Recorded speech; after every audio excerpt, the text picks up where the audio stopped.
Okay. Hello everyone. Welcome to free crash course for competitive exams held by VIRAT Hindustan Sangham in association with Manifest IAS Bengaluru. This program is convened by Sri Ravishankar sir, State Education Convener for VHS Karnataka branch, and is inspired by Dr. SUBRAMANIan SWAMY, MP, Rajya Sabha. So I am the chief mentor of your program. We have dealt with the polity, history, economy and geography sections, and now dealing with the environmental section. So hardly another 4 to 5 class we will finish off the environment. So you can watch this entire program online on the YouTube channel of VIRAT Hindustan Sangham, and for further any queries, mentoring guidance, you can contact us on our Telegram channel VHS Education Forum. Right. So in last class we were talking about the carbon sequestration, how carbon is going to be reduced in the atmosphere, how it is taken out of the atmosphere and saved in various forms. So we spoke about the carbon sequestration, and today we are going to talk about the carbon sink and various carbon credit and various other strategies to reduce the carbon, right? So what do you mean by carbon sink, right? So carbon sink is where the carbon is saved on earth. So whether it is saved in the forest, whether it is saved in the ocean, that is a carbon sink, right? So where the carbon is captured and stored is the concept of carbon sink. So this green, there are two types of carbon sequestration. One is green carbon sequestration and blue carbon. So green carbon is saving in the forests or in the vegetation, green vegetation. Blue carbon is in the saving in the oceans, right? Oceans and seas, right? So with respect to green carbon, you know that this in green carbon, the carbon is stored in the green plants, trees, but these trees have very short lifespan. Like they will be living for some tens to hundreds of years, and once the trees and plantation plants die, this carbon goes back to the atmosphere. So whatever is captured is re-released into the atmosphere. So that is with respect to the green carbon. So with respect to this green carbon is also called as biological carbon sequestration. So with respect to enhance the green carbon sequestration, we can do what? We can do afforestation and reforestation, that is increase the amount of forest, then capture of the carbon will also increase. This is about the green carbon. So next is blue carbon sequestration. So where oceans and seas, so they act as a carbon reservoir. So what specifically in the oceans and seas means? It is the tidal marshes, mangroves and sea grasses. So all these vegetation, so even on land it is the vegetation, even in the sea it is the vegetation, but difference is where it is saved, either on the terrestrial or on the aquatic ecosystem. In the aquatic ecosystem it is the tidal marshes. Marshes are there like a swamps, that is mix of water and vegetation. There, or mangrove trees or sea grasses save the save the carbon. Also they are saved in the sediments. Carbon is saved in the sediments. You know the sedimentary rock, right? So between the sedimentary pores, carbon is saved. That is one thing. And so with respect to which is better, whether it is the green carbon saving or the blue carbon saving, it is actually the blue carbon saving. That is each square mile of the blue ocean can store more carbon compared to the trees, that is the green carbon, trees and plants, right? So even because there they save with respect to oceans, which saves more, it is actually more than the plants, it is the sediments, right? Organically rich sediments store more carbon more than the plants and trees, right? So with respect to this blue carbon, you will find its sequestration in all the oceans except Antarctica. So Antarctica, the sequestration doesn't take place. So why? So that is why blue carbon ecosystem is very, very important, right? Because it saves a lot of carbon, taking it out of the cycle, carbon cycle. From the carbon cycle, it is removed and stored in the reservoirs or carbon sink, right? So, with respect to this blue carbon, see there is loss of mangroves, seagrass, everything is dying. So there is a loss of these vegetation. So blue carbon saving capacity is also decreasing. So we have to look into that. So once they lose out, what happens?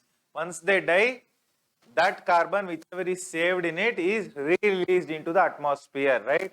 So we have to look into that these ecosystems are not dead, they are saved, right? That is about the blue carbon. So with respect to blue carbon, we have one initiative called Blue Carbon Initiative. The name itself says Blue Carbon Initiative.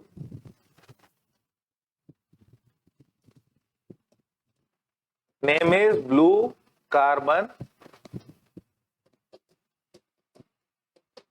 Initiative. It is with respect to saving the blue carbon in the oceans, right? So this is about the reducing the carbon by saving it into the coastal marine ecosystems, right? So storing the carbon in the coastal ecosystem, that is about this initiative. So we also have, with respect to carbon sequestration, we have international cooperation. So apart from blue and green carbon, so there is international cooperation among the countries, and both bilateral, both at the multilateral, that is among the countries, as well as international institutions. So what are they doing? So one institution is, collaboration of institutions is, one is the Conservation International and IUCN and Intergovernmental Ocean Commission of UNESCO. So please remember, there is one commission called Intergovernmental Ocean Commission. That commission comes under UNESCO. They will ask, Intergovernmental Ocean Commission is part of which UN organization? It is UNESCO. So these three, Conservation International, IUCN, as well as the International Ocean Commission, they are working towards carbon sequestration. That is the first thing. Then what are they doing, Andre? They are developing management approaches, how to manage the carbon. They are developing various approaches towards it, and also restore the blue carbon ecosystem, that is coastal ecosystem na restore ಮಾಡೋದು, that is the trees, the plants, and the reducing the pollution and all those things. So to maintain the sea in its pristine position, they are working towards that, and also they are focusing on engaging the local government, local population and local government towards enhancing the ocean carbon sequestration, right? Also they are providing incentive mechanism, to grow the seagrass. If you grow the seagrass, what happens? The more and more carbon will be sequestrated. So they are giving incentives to the farmers to grow more and more seagrass, because seagrass is also used for fertilizers, right? That way also it is helpful, and also they are implementing various projects towards ocean carbon sequestration. Also they are working towards promoting the research in this field. Research and development is being worked upon by the international organization. So this is all about the carbon sink. Next we are going to talk about the very important concept called carbon credit. Carbon credit is a concept. So since we are dealing with environment, let us use green color. So carbon credit, what do you mean by carbon credit? The definition is, a carbon credit is a tradable certificate or permit that will give the right to emit 1 ton of carbon dioxide equivalent. Andre, if you have a carbon credit, let's say you have a carbon credit, it's like it is a permission for given to you to emit 1 ton of carbon dioxide equivalent. Andre, not only carbon dioxide, any other gas which is equal to 1 ton of carbon dioxide you can emit, right? So that is a given legal permission given by the government for you to emit 1 ton of carbon dioxide, right? So that is the carbon dioxide credit. It is a tradable certificate. Tradable andre, you can sell it among various people. So how does one earn a carbon credit? How do you earn a carbon credit, andre? So it is, see, suppose you are manufacturing petroleum, so you are refining the petroleum. So let's say you are Reliance refinery machinery you have, belong to the Reliance company which refines the crude oil into petroleum. So instead of that they set up a solar plant. So solar plant they set up. So what happens? So instead of the petroleum, let's say they emits 100 ton of carbon dioxide. So this solar plant, let's say it has reduced it by some 50%, right? 50% of carbon dioxide equivalent is reduced. So that 50% they can trade. Andre, see, we were manufacturing earlier, we were giving out 100 ton of carbon dioxide. We have reduced it by 50%. That is 50 ton is reduced. So this 50 ton we are going to trade it with other people, right? Let's say I am a different industry. I am also emitting carbon via my industry, but government is not giving me permission to emit carbon. So what I'll do, I will go to Reliance and purchase this 50%, 50 ton which is saved by the Reliance. So I get a permission to emit 50 ton. So this is the concept of carbon credit. Clear? So it is like Sala. Credit means what? Sala, right? So you take the loan to emit carbon. That is the concept of carbon credit. So how does it help? See, this is mandated under Kyoto Protocol. Kyoto Protocol I am going to discuss in detail. So under that this carbon credit mechanism is valid. Apart from that, so how does it help? It helps to reduce the greenhouse gas emissions. Carbon credit helps to reduce greenhouse gas emissions, and also what happens is, see, developed countries want to reduce the carbon dioxide, but they don't have any provision. Andre, they can implement the project in developing countries. So developing countries will get funding as well as technology to reduce the carbon dioxide. That is one of the benefit, right? So both these are the benefits of the carbon credit. So with respect to developing countries, what is the benefit? You must know that India and China are the biggest sellers of carbon credit. So we are saving lot of carbon dioxide equivalent and we are selling this certificate. So we'll call it as carbon credit certificate. We are selling it to the developed countries, UK, Europe and the USA and other developed countries. So they are buying. So for example, you know that China is the largest seller of carbon credit. It sells up to 70% of the carbon credit is sold by China, right? So in India, we have in India with respect to carbon credit trading, we have a stock exchange. So it is called multi-commodity stock exchange. Multi-commodity stock exchange. So it is the first exchange in Asia to deal in carbon credit. MCX, multi-commodity stock exchange. It is the first exchange in Asia to deal with the carbon credit. So this is all about the carbon credit. So next I am going to talk about one more concept called carbon offsetting. Carbon offsetting. So as the name suggests, it is also something related to reducing the carbon emissions, right? So what is it all about? We will look into. So carbon offsetting, see, it gives a credit for reduction in greenhouse gas emissions at some other place, andre via some other technology. The best example is, I will take the example of fossil fuel. Let's say one company is extracting fossil fuel, right? Fossil fuel extraction is taking place. So what happens at some other, so the extraction, let's say it is taking place in Assam, right? So what happens? It has to reduce its carbon and the mandate. Government says you have to reduce your carbon. What does it do? It is going to set up a wind power plant in Rajasthan. At some other place, some other technology it is going to set up. So whatever the carbon it is being emitted there, it is offset by some other project. That is offsetting. So whatever the positive, it is offset. Whatever the negative here is offset by the positive by the wind power plant. This is the concept of the carbon offsetting, right? So this here also they are going to sell the carbon credit by some by developing some other project. That is, it is also there that saving is sold in the form of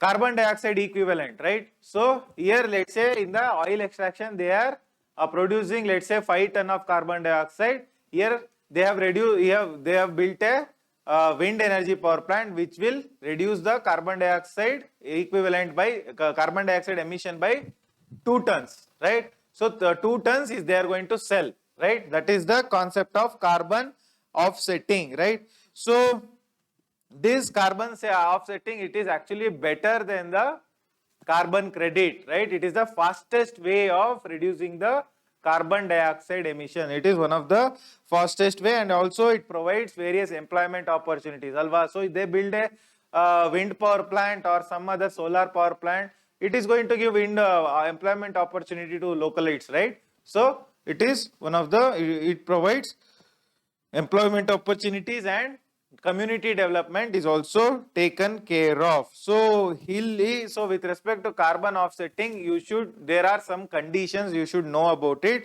So the one is the concept of double counting. Double counting andre, here let's say they are reducing the carbon dioxide emissions by wind power plant. Wind power plant they are making and reducing the carbon reduction. So that reduction, so it should be counted at the wind power plant only. So illi they will say we have reduced 2 tons of carbon dioxide. There the fossil fuel station, oil extraction station ali, there also they will say we have reduced 2 tons of carbon dioxide. Though this problem is very important, double counting. They are saying, so though they have reduced only 2 tons, they are saying we have reduced here also, here also. So that reduction which is happening in Rajasthan, in our example, it is being counted in Assam also. That double counting should be reduced. That is one thing. And whatever the reduction that has taken place, it has to be additional. Additional andre, it should not be the same thing. So illi in the oil extraction, if they are reducing the carbon, so whatever they are reducing by wind power plant, it should be additional reduction. It should not be the same reduction which is happening at the Assam. That is one thing. So you just remember that there should be no double counting. Double counting is a issue with respect to carbon credit. This one issue, if you remember, that is more than sufficient, right? So what is the example? What is the example of carbon offsetting? And let's say, see, for example, so one example is the oil and wind power plant. Another example is, let's say there is a industry, so aluminium or some metal manufacturing industry, which is emitting lot of carbon dioxide, but they have to reduce the carbon and the mandate. What they will do, they are going to, so let's say at a village, rural village, let's say in the villages in the Orissa. So there is lot of kerosene use. So what, they will replace the kerosene with LPG. That is going to bring down the carbon dioxide emission. So again, the total, so that can be also be taken as a carbon offsetting. So whatever the emission that is being done at one place, let's say that metal manufacturing is taking place in Karnataka. So whatever the negatives happening here, that is offset by the positive in the Orissa by replacing kerosene with LPG. So the carbon dioxide is reduced, right? So that is one thing, that the carbon offsetting is the next concept. So the one more concept is the concept of carbon tax. Carbon tax is the third concept. First is carbon credit, second is carbon offsetting, third is carbon tax. What is carbon tax, Andre? So it is alternative to cap and trade mechanism. So what is cap and trade mechanism? It is actually carbon credit mechanism is also called as cap and trade. Means what? Cap and trade. So let's say they are emitting 10 ton of carbon dioxide. They are going to cap it at just 7 ton cap. 7 ton cap. Mikki this to 3 ton. 3 ton they are going to sell. This is cap and trade mechanism, right? So that is one method. That is a carbon credit method. Whereas the carbon tax is direct. It is very direct. It is if you are emitting 10 tons of carbon dioxide, pay tax for the 10 ton of carbon dioxide which you are emitting, right? There is no reduction, nothing here. Just you pay, you emit and you pay. That is the concept of carbon tax, right? So what happens if the tax rate is high? So what they will, instead of using carbon, they will, what is the purpose behind this carbon tax? Right? If the tax rate is high, let's say 10%, so they will move towards renewable energy instead of emitting by the what? Emitting by the fossil fuel or any other thing, right? Fossil fuel or any other harmful energy, they are going to move towards the renewable energy. That is the concept, right? So this is actually more beneficial than the cap and trade. So cap and trade only you have to find a buyer, so you have to sell it, so you have to get it certified, so many things. This is simple. You just pay the tax and you emit, right? So what are the benefits? And one is predictability. Predictability, you know how much the tax is. So government will fix the taxation. That is one thing. And implementation is easy. Government can easily implement the carbon tax mechanism. Third is, this is easily understandable. How many of the people will understand carbon credit mechanism? So very few. Whereas carbon tax, everybody can understand. That is the third thing. The fourth thing is, so illy there is no concept of rebates and all that else, so not very important. So what is the what is India's position on carbon tax? So actually India is actually opposing the carbon tax by the rich countries. See, what is the problem? India is exporting lot of products to various other countries. So those countries, they say India is very high carbon emitting country, so we are going to impose carbon tax on Indian exports. So what is the disadvantage? So our products will be priced higher, so our exports will decrease. So India is fighting a case at World Trade Organization against the carbon tax principle. It says carbon tax is negative, you should not use that, right? So with respect to carbon tax, so what is the one example I'm going to give you? In United States and European Union, they use this mechanism called border adjustment mechanism. And the borderly the Indian product goes, let's say Indian product, some machinery goes from India, let's say a bread making machinery or a toiletry or any other machinery goes, right? So they are going to, at the border, they are going to put a tax because India is a high carbon emitting country. They are going to put carbon tax. That is the border adjusted mechanism, right? With respect to carbon emission. So these are the things about the mitigation strategy. So now we are going to move towards a very interesting mitigation strategy concept called as geoengineering. What is geoengineering? Geo means what? Geo means earth. So implementing engineering technology to earth to reduce the carbon, to reduce the pollution is the geoengineering concept, right? So it aims to reduce the pollution and also cooling the earth's environment. So we are facing what? Global warming. So this geoengineering aims to cool the planet, right? So what are the methods? There are various methods. One is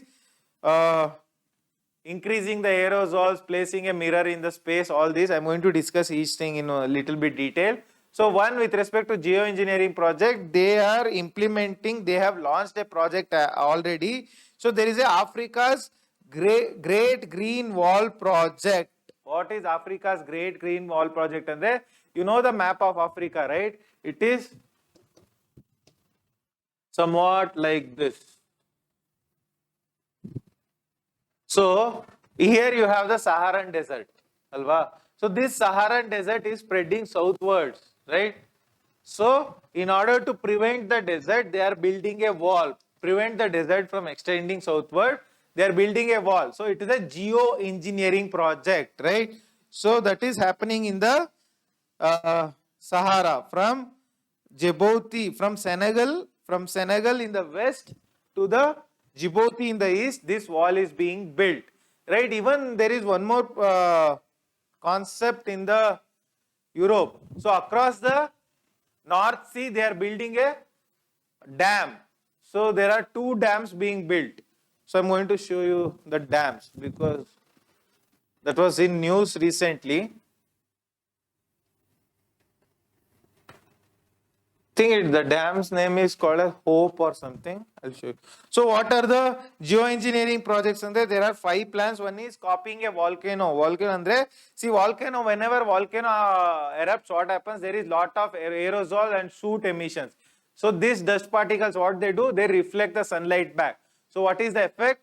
The temperature is going to cool on the earth. So what they are saying, what scientists are saying is, so we will inject the atmosphere with aerosols, artificial aerosols. Now we will put in the atmosphere so that the sunlight is reflected and earth will automatically cool itself. So this is one concept that the scientists are saying. So one, they are proposing to use hydrogen sulfide. Hydrogen sulfide they are planning to use as a aerosol, pump into the atmosphere and it reflects the sunlight back. So that is one concept they are using. Then the one more fictitious concept is shooting mirror in the space. Andre in the between the sun. So there, so if here is sun, here is earth, andre they are planning to place a mirror here so that all the sunlight is reflected. That is a utopian concept. Very big mirror they are planning to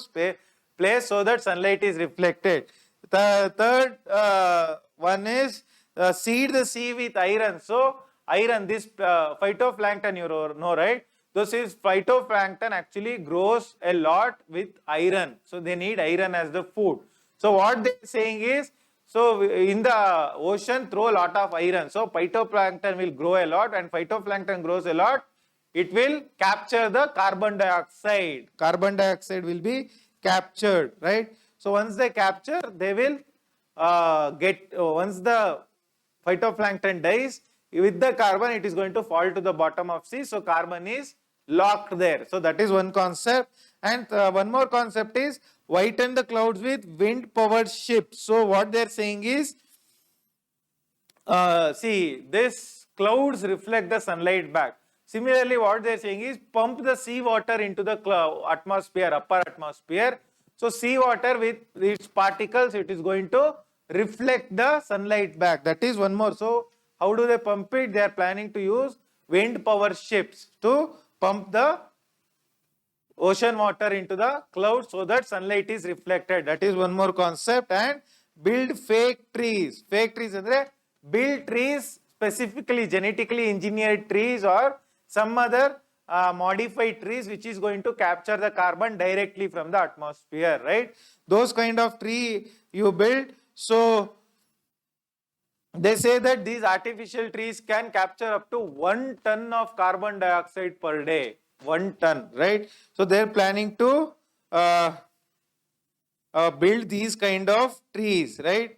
So that is one thing. And one more, they are planning to convert the carbon dioxide into liquid and store it. So these are a few of the techniques that are being used to geoengineering techniques that are planned. But what are the negatives of this plan? Can they be implemented really? How can we shoot a mirror into space? Such a big mirror.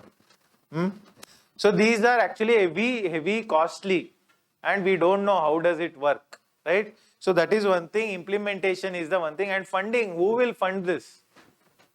Who will go into the research of all these things, right? So these are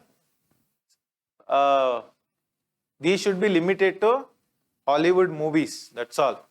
So other than that, what we can do is so the basic practical strategy is to increase the number of plants, increase the number of trees, shift from fossil fuel to electric vehicles, right? So these are the basic practical strategies which we can use to reduce the carbon dioxide, right? So once this carbon dioxide is saved, how can it be used? One is carbon dioxide can be used for stored carbon dioxide. How can it be used? For photosynthesis. Photosynthesis it can be used, and also it can be sold as dry ice, right? Liquid ice, liquid carbon dioxide can be sold as dry ice, right? So all these things are the can be use of the stored carbon dioxide.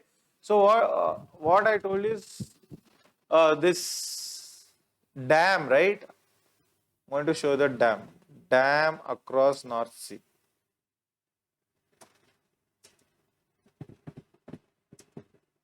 It is Great European some dam. Okay, 1 second.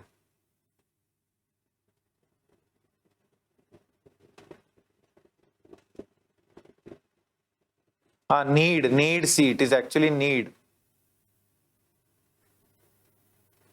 North European Enclosure Dam.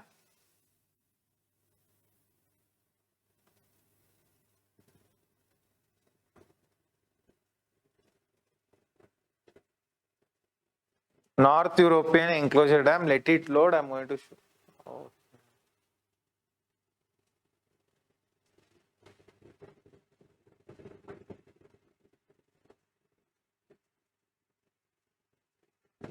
So I'm going to show you once it loads. Okay, so next we will talk about, this is all about the mitigation strategies. So new topic, we are going to talk about India and climate change. How India has been working towards climate change. What are the laws we have? What are the policies we have? What are the technologies we have? Right? How we have been reducing the climate change? What is the India's collaboration with the international organizations? Right? All these things we are going to talk about India and climate change. India and climate change. So what is India and climate change? See, with respect to India, what are the statistics of carbon emission? So with respect to carbon emission, energy sector, which is the sector which gives lot of carbon emissions, it is energy sector. It is not the industry, it is not the vehicles, right? It is the energy sector. 71% of the emissions comes from the energy sector. That is electricity production, coal burning, all those things, right? So fuel combustion, even fuel combustion in industries, that is all energy, including the vehicle energy, right? That is energy produced in the vehicles, fossil fuels. So 71% comes from the energy emissions. So industrial process contribute 8% of carbon dioxide.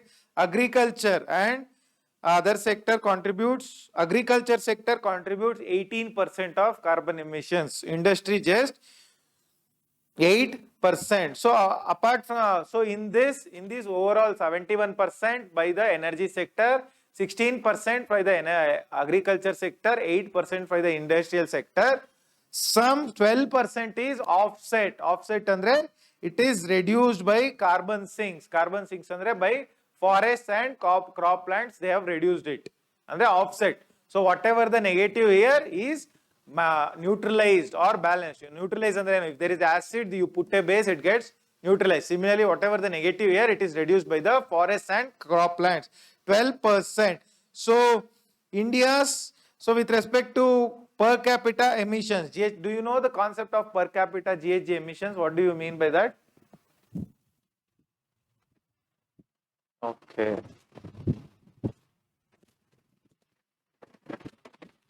Do you know the concept of per capita GHG emissions?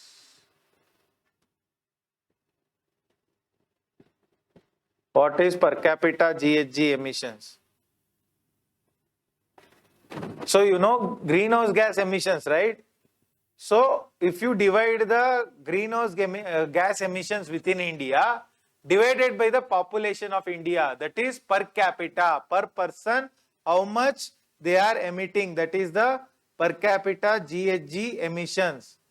So they calculated this per capita GHG emissions in 2010, and they say that it was 1/3 of the world. 1/3 of the world, and it is actually less than 1/3 of the world's per capita emissions. And if the per capita emissions of the world average, if it is around 100 tons of carbon dioxide, ours is just 1/3. That is 33 tons of carbon dioxide. And worldly ellarunu per person is emitting 100, andre we are emitting just 33%. That is, we are emitting very less, right? So ours is very less. So also apart from that, we have a voluntary pledge that we are going to reduce the greenhouse gas emissions or emission intensity of our GDP.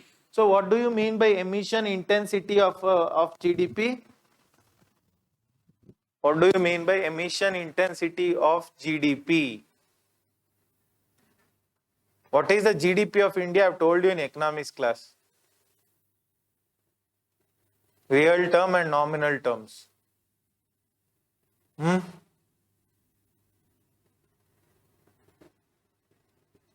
Okay.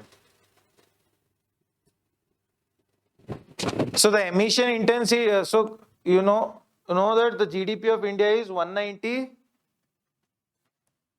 190 lakh crore rupees, right? So to have a 190 lakh crore rupees economy, how much carbon is being emitted, how much emission is taking place to produce a economy, to produce a GDP of 190 lakh crore. That is the emission intensity of GDP. How much intense is the emissions to produce this required number of GDP? That is the emission intense of GDP. Understood? Right? So this we have taken a voluntary pledge. Voluntary pledge andre we will reduce 25% of, so if emission intensity of GDP andre, if we are emitting 100% in 2005, so 2005 is the base year, measurement year. 2005 alli if we are emitting 100% by 2020, that is 2 years back, we will reduce the emission intensity by 25%. That is, we are going to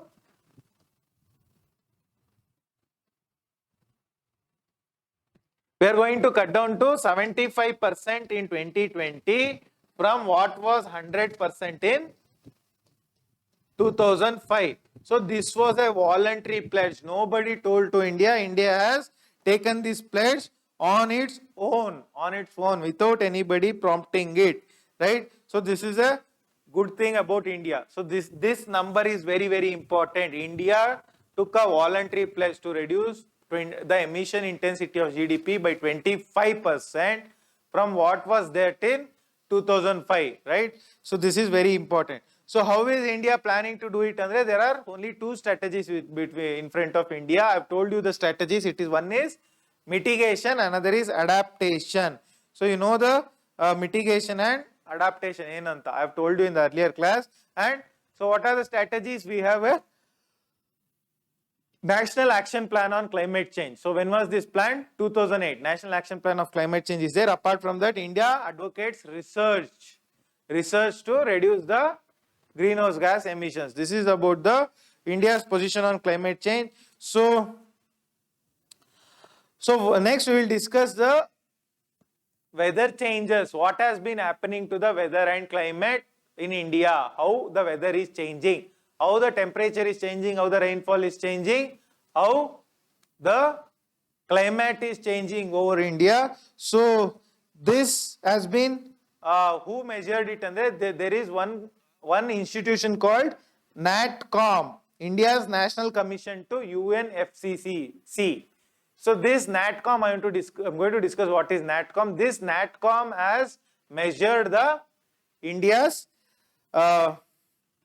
various trends of climate, how it has been changing. So if you take the temperature has increased, surface air temperature has increased by 0.4 degrees Celsius. So it has increased by 0.4 degrees Celsius. So Andre, from the past century, over 100 years, it has increased by 0.4 degrees Celsius. So some places have witnessed warming trend. Andre, so west coast of India, central India, peninsula, northeast India, they have been warming. They are getting hotter. Whereas northwest India, surprisingly, northwest India is getting cooler. Right? This is as per the NATCOM, National Communication by India to UNFCCC. What is UNFCCC? United Nations Framework Convention on Climate Change. When was it signed? 1992. Rio Earth Summit, right? So next is rainfall. So rainfall, there is a variation in rainfall. This year, so some 2-3 days back, last week I think. So Indian Meteorological Department projected the long period average of, what is long period average? Over a period of 50 years, what is the average? So they have reduced it to the average rainfall to 86 centimeter from 87 centimeters. So 86 centimeter is a long period average now. So long period average of rainfall. So we are witnessing variation every year. So this year the rainfall is high, next year there will be drought. So there is lot of variation in rainfall, and also there is lot of regional variation as well. Regional andre some places the rainfall is going to happen a lot, some places it will be drought-like condition. So they say that, so there is decreasing monsoon over eastern Madhya Pradesh, northeast India, Gujarat and Kerala. There has been decreasing rainfall, right? Whereas west coast it is increasing. So then extreme weather events, how it is happening? So extreme weather events over India, as per the NATCOM, they say that, so we are facing more and more severe droughts. Droughts andre bargala. We are facing lot of droughts anta. They are saying also they say that there is increasing trend of storms. So drought is one extreme, storm is other extreme. Both these things are we are facing anta. This NATCOM has told. Also they have said that there has been increasing sea level, mean sea level has been increasing over India. They say that it has already increased by 1 to 1.75 mm per year. So it is increasing by 1.75 mm per year. Sea level is rising, right? So then they also say that glaciers have been melting. So glaciers, obviously, you know the concept of glacier melting. I told you that day. So this Gangotri glacier has been melting by 25 meter per year, right? I told you in the other class, right? So what are the measures with respect to India? What India is doing in order to combat the climate change? So one is, I told you, adaptation and mitigation strategies we are doing, and also so we are spending approximately 2.6% of our GDP on adaptation and mitigation. So you know what is adaptation and mitigation? So they are spending 2.6% of GDP. It is actually lakhs of crores. It is not a small number. It is a very big number. So what we are doing with respect to specific sectors, very, very important. What we are doing with respect to specific sectors in order to combat the climate change. With respect to agriculture, what we are doing? So we are providing crop insurance if a crop fails. So we are providing crop insurance. So and also we have Krishi, this Krishi Sinchai Yojana, where we are providing irrigation, right? So these are adaptation or mitigation strategy. So Krishi Sinchai Yojana, it is a adaptation strategy. Mitigation strategies. So mitigation, so it is mitigation means reduction. Adaptation means adapting to the change. So mitigation is providing irrigation. Also we have providing instead of the electric pump sets, the government has been providing this solar pump sets under Kusum Yojana. Kusum Yojana, they are providing solar pump sets. Also off-site renewable energy production. Andre, the farmers can produce renewable energy in their own fields as per Kusum Yojana, right? All these adaptation and mitigation strategies we are doing, and also crop improvement we are focused. So with respect to agriculture, we are providing credit mechanism, credit support.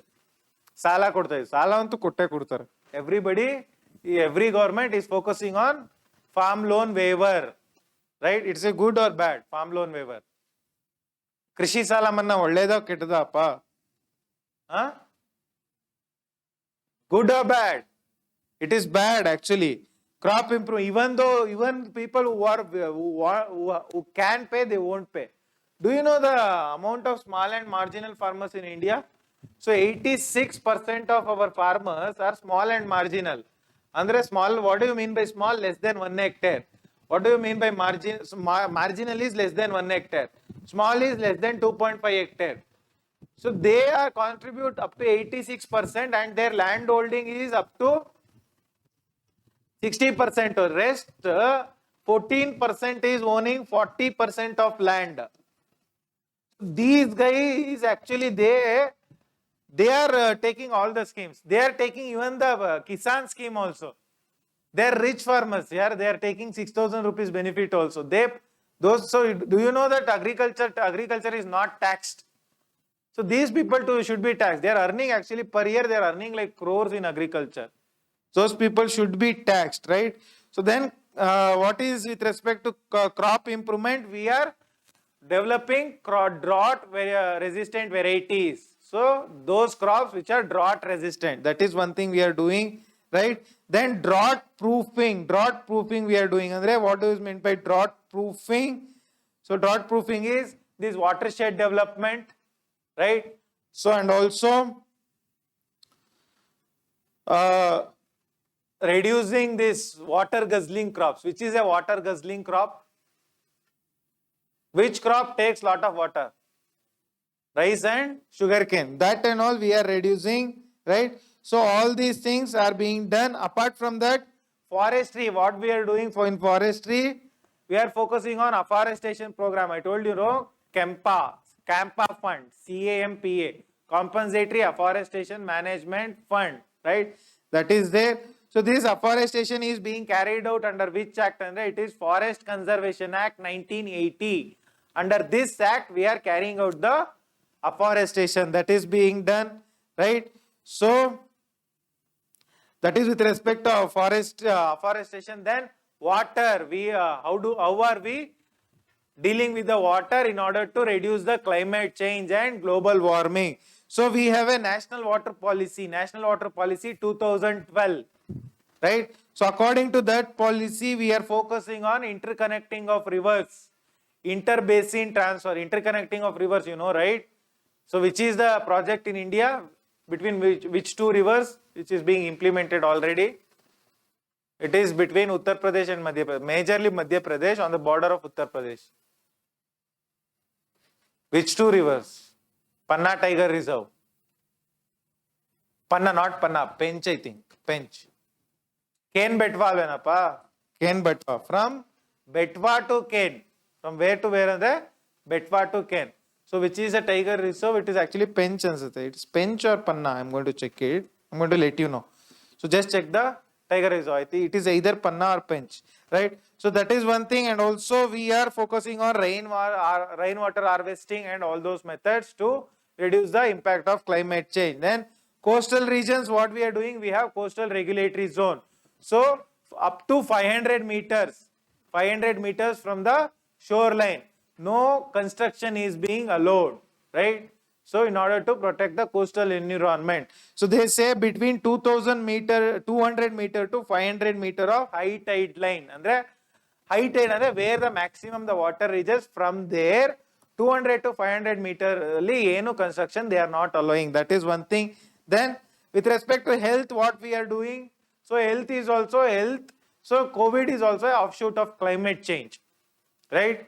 So health we are doing a lot of things are being done. We are having this Ayushman Bharat, we have ICDS, we have Indradhanush program for universal. What is Indradhanush program? Mission Indradhanush? Vaccination. There is one more mission Indradhanush. What is that? Recapitalization of banks. Banks are public sector banks, 14 lakh crores. Everything given to Malya, Modi, Chokski. So that our taxpayer money in the government is refunding. That is Mission Indradhanush, right? That is one thing. And also disaster management. We are focusing on disaster management. We have National Disaster Relief Fund. Who is the head of the National Disaster Management Authority? Prime Minister, right? So that is, those are the things. We are government, India is with respect to various sectors with respect to climate change. Then we have India's National Action Plan on Climate Change. This is very, very, very important. It is just like UNFCCC at the international level, which was bought in 1992. In 2008, we have bought a National Action Plan on Climate Change. Very important. So what is this National Action Plan on Climate Change? We are tackling the climate change through multiple fronts. Yava fronts, I'm going to tell you what are the fronts. That is solar, wind, various agriculture, Himalaya, so many things, right? We are trying to build various institutions to reduce the climate change. We are trying to implement various technologies.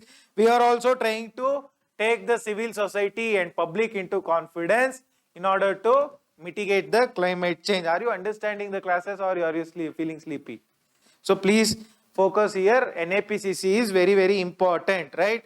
So there are 8 national missions under National Action Plan on Climate Change. Please note down. So the first one is National Solar Mission. National Solar. So all these 8 were started under NAPCC in 2008. National Solar Mission. So this is actually the collaboration between central government and state government. So it is with respect to sustainable development. So what is the aim? What is the objective of National Solar Mission? Andre, to establish India as a global leader with respect to solar energy. So it has got 3-phase approach. So 3-phase approach, Andre. So the first phase is before the 12th plan, second phase is during the 12th plan, third phase is post 12th plan, how solar mission is to be implemented. So when did the 12th plan end? What is the period of 12th plan? The last plan. It was between 2012 to 2017, right? So this plan, after this, what do we have? After the end of 12th plan, 12th five-year plan, we have Niti Aayog action agenda, 3-year strategy and 15-year vision document, right? That is actually the official plan now. There is no other plan. So what is with respect to solar energy, Andre? So first is to make India as a global leader in solar energy and also prepare policy and research with respect to solar energy. We have indeed in this direction, our goal is to produce 100 gigawatt of solar energy by 2022. That is the goal. This year end they are aiming to. So how much of wind energy is there? Wind energy is 60 gigawatt, solar is 100. Totally 175 gigawatt of energy by 2022. So how have they divided this 100 gigawatt? Andre 40 gigawatt of rooftop andre solar panels installed on the rooftop of hospitals, government buildings, right, railway stations. So even on Chinnaswamy Stadium they have implemented this rooftop solar plant, right? So those things. And also 60 gigawatt by solar grid connected solar power projects.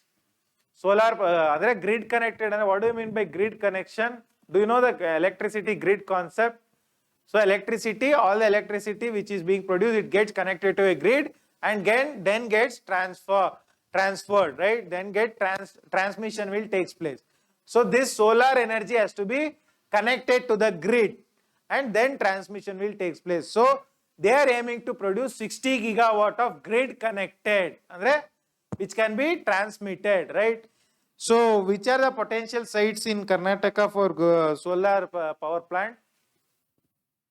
Where is it actually? So in Tumkur district, one place is there. Pavgada it is there. So all our northeastern, so Gulbarga, Raichur, all of them receive a lot of sunlight, right? There we can have this solar power plants. So that is about the National Solar Mission. The next national mission is National Mission for Enhanced Energy Efficiency. National Mission for Enhanced Energy Efficiency. What do you mean by energy efficiency? What is the concept of energy efficiency?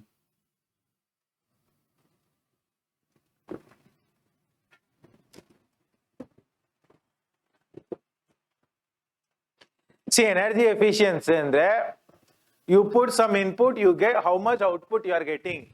So you are spending 1 unit of electricity, how much light is being produced by 1 unit of electricity. So that is energy efficiency. So when it comes to that, so is the fluorescent light better or the incandescent light better? Yellow incandescent andre that yellow light, is that better or the fluorescent is better? Energy efficiency. Fluorescent, which is better than fluorescent? LED lights. So what about CFL lights?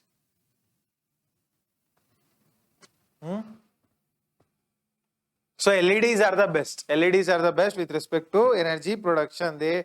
So with respect to that, what do we have? Energy efficiency. So this National Mission on Enhanced Energy Efficiency, it aims to build a regulatory and policy regime. Andre, proper government regime, government rules and regulations to enhance the energy efficiency. That is why, so you have this, so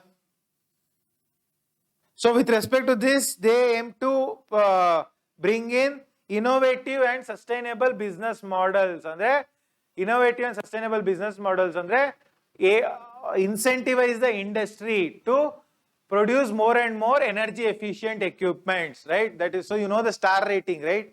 So more the stars, more energy efficiency, less electricity is being consumed, right? So we have to incentivize the government, incentivize the industry to implement a business model so that energy efficiency gets increased. So we can, so the first thing is replace all the government vehicles by electric vehicles. That can be the first step towards energy efficiency. Those kind of steps can be taken, right? So apart from that one, apart from innovation, second thing is, so we produce energy efficiency, there should be a market, right? Renewable energy we produce, there should be a market. So create a market for energy efficiency. Andre, so even now if you want to, if somebody goes and buys a refrigerator, they look for the stars, how many stars they have, the refrigerator or AC. So that kind of awareness should be there among the public. So that should be there. So what will be, what are the goals of this mission, Andre? To annual fuel savings, to increase the annual fuel savings. That is, fuel savings should be increased in India. What is the fuel being spent? Apart from that, we have to increase the electricity addition, electricity capacity generation should increase. Which is better, electric energy or fossil fuel energy? Electric. That is why we are moving towards electric energy. So, so also reduce the carbon dioxide. That is the objective of this energy, enhanced energy efficiency mission. So we have 4 initiatives under National Mission on Enhanced Energy Efficiency. First is perform, achieve and trade. What do you mean by perform, achieve and trade? So you reduce the carbon emission, you achieve the target given by the government, how much emission you have to emit. So government has given you, you can emit 10 ton of carbon dioxide. You perform at 7 ton, you achieve the target, remaining 3 ton you trade. That is perform, achieve and trade mechanism. Then market transformation for energy efficiency. Andre, market transformation, that is marketally you bring in more and more energy efficient components. Then energy efficiency financing platform, that is the third component. Andre, in order to promote energy efficiency, more and more financing should go into it. More and more people should finance those kind of projects. Then apart from that, framework for energy efficiency economic development, FEED. Framework for energy efficiency economic development. Andre, we are going to develop as a $5 trillion economy, but how much carbon intensive would be our $5 trillion economy? So are we going to increase the green GDP, or we are going to increase the grey GDP or the black GDP? That is with the emission of carbon. So that is with respect to the framework for energy efficient economic development. These are the 4 components under National Mission for Enhanced Energy Efficiency. Next mission is National Mission on Sustainable Habitat. What do you mean by habitat? The home where you live is your habitat, right? So what is about this habitat, Andre? What is this mission all about? The buildings, the urban area, and what we are doing, how the waste is being manufactured, how the waste is being generated there, right? Is the waste being collected properly? Are we using renewable energy in our habitats? Are we still dependent on the chula stoves, that is fuel wood stoves, right? All these things come under the National Mission on Sustainable Habitat. So they focus on resilience of infrastructure and disaster resilient infrastructure. Andre, This sustainable habitat should withstand any disaster, earthquake, flood, cyclone, anything, right? So what are the steps under this in order to have a sustainable habitat? Andre, that is sustainable is good habitat, which is green habitat. So you know the right, many houses they have rainwater harvesting, they will build terrace gardens, right? They will have proper ventilation, they will have solar, everything will be solar, right? So that is actually a greenhouse, not the greenhouse as in greenhouse gas emission, right? So their house is built on energy efficient model. So with respect to sustainable habitat, what are the works that is being done? One is energy conservation building code. So if there is a building, they are going to give rating to the building. This building is there, they are going to rate it, how much energy this building is going to conserve. That is energy conservation building code. Second is with respect to this, they are focusing on shift towards public transport rather than individual vehicles. Sustainable habitat. The urban area is our habitat, right? Bangalore is our habitat. So there we should focus or shift towards the public transport. That is the second thing. Third thing is this one, urban waste management. How we are managing the waste. So how good BBMP is managing the waste. So I went to my native last week. There dry waste and wet waste is not yet separated. Bangalore they are separating, but are we really separating? Even in my own building I see waste in dry waste in waste waste, right? They are going to just mix it up. That is one thing.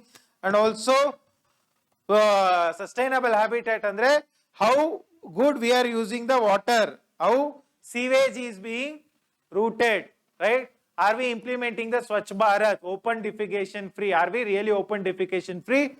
All these things goes into the sustainable habitat, right? So this is all about the National Mission on Sustainable Habitat. The next very important mission is National Water Mission, right? National Water Mission. What is it all about? It speaks about the water resource management. What are the water resources? The lakes, rivers, groundwater, rainfall, all those things. How we are managing it. So that is one thing, and also how we are conserving the water, how we are minimizing the water waste, how we are recycling the water. All these things come under the National Water Mission, right? So this focuses on increasing the water use efficiency by 20%. This mission aim is 20% efficiency, right?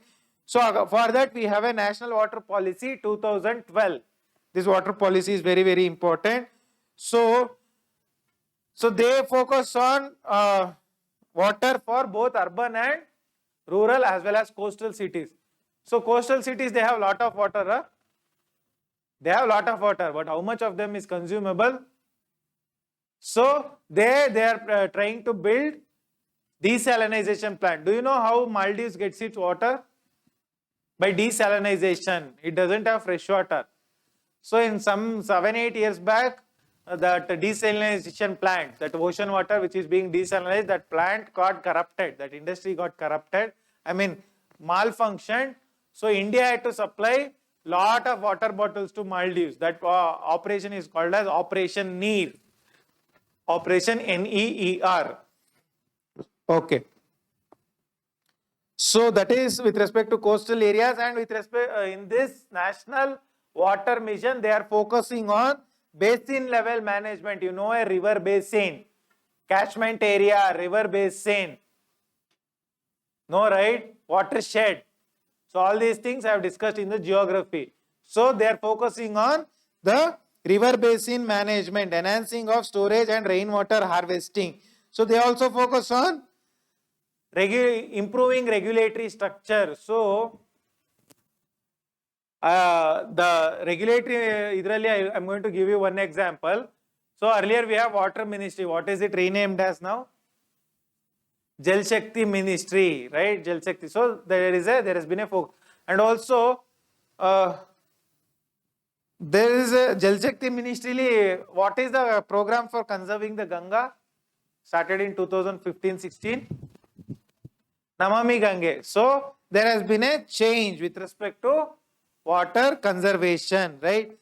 So there is a promotion of water neutral and water positive technologies. What is water neutral, and what is water positive? Is rice paddy cultivation water negative or water positive? Huh? Water negative, right? How about cultivating this evergreen forest? It is water positive. And in some crops or some industry which is neither water consuming nor water increasing, they are water neutral. So this mission focuses on water neutral and water positive technologies, right? So these two things it is focusing upon, right? So this is all about the National Water Mission. Next I am going to talk about National Mission for Sustaining the Himalayan Ecosystem. You know, right? Himalaya starts from northwest of India to northeast of India, right? Starting from Karakoram range. So it's actually Pamir Knot. From there, where is Pamir Knot? You know, right? Pamir Knot. Pamir Knot, is it in India or outside India? Outside India, above Gilgit-Baltistan. So from there, it goes up to 3000 kilometers in length. Breadth is approximately 150 to 250 kilometers. Breadth, that big is the Himalayas.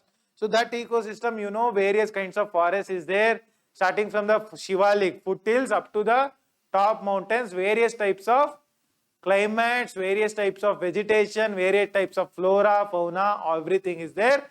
How we are going to protect this Himalayan ecosystem, right?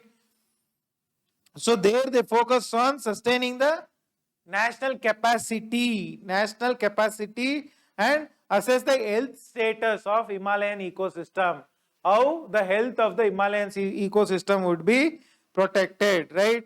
So here they focus on assisting the Himalayan states. Himalayan states is there, Allah. So it focuses on assisting the Himalayan states to protect the Himalayan ecosystem. What are the Himalayan states in India? UT of JK, UT of Ladakh, Uttarakhand, Himachal Pradesh, Sikkim, Arunachal, Nagaland, Bihar. Bihar alello barutte. Okay. So this is about the, so what are the objectives? Objectives of this mission, Andre? So to build human capacity and institution capacity, Andre, there should be some organization which should be, we should be taking care of the Himalayan ecosystem. That is the first thing, and there should be network knowledge institutions. See, with respect to Himalayan research, there are many institutions. All of them are producing lot of knowledge regarding the Himalayas, but there is no interconnection among them. So there should be a network among these institutions, knowledge institutions. Then we should detect and predict the future impacts on the Himalayas. That is also the objective. Munde enagutte, not only now, how much earthquake is going to take place, how much flood is going to take place in future in Himalayas, that should also be predicted. And also the socio-economic and ecological consequences of climate change development, that should also be taken care. So andre climate change development ಇಂದ what will be ಸಾಮಾಜಿಕವಾಗಿ ಆರ್ಥಿಕವಾಗಿ ಏನು ಬದಲಾವಣೆ ಆಗುತ್ತೆ in the Himalayas. That is the thing. And also to protect the Himalayas, study traditional knowledge, andre knowledge of the ancestors, how they were coexisting. You know the concept of Devarukadu, right? I told you, sacred groves, like that thing. Also evaluate policy alternatives. What are the alternative policies available to protect the Himalayas, create awareness? All these things are with respect to protecting the national mission on sustaining the Himalayan ecosystem. So you will know the major concepts. It is all about protecting Himalayas, but you should know the name. There is a mission for protecting the Himalayan ecosystem, and you should know the name. Then is National Mission for Green India. So you tell me what is this mission all about? So this is also a mission under National Action Plan on Climate Change 2008. What is this mission all about?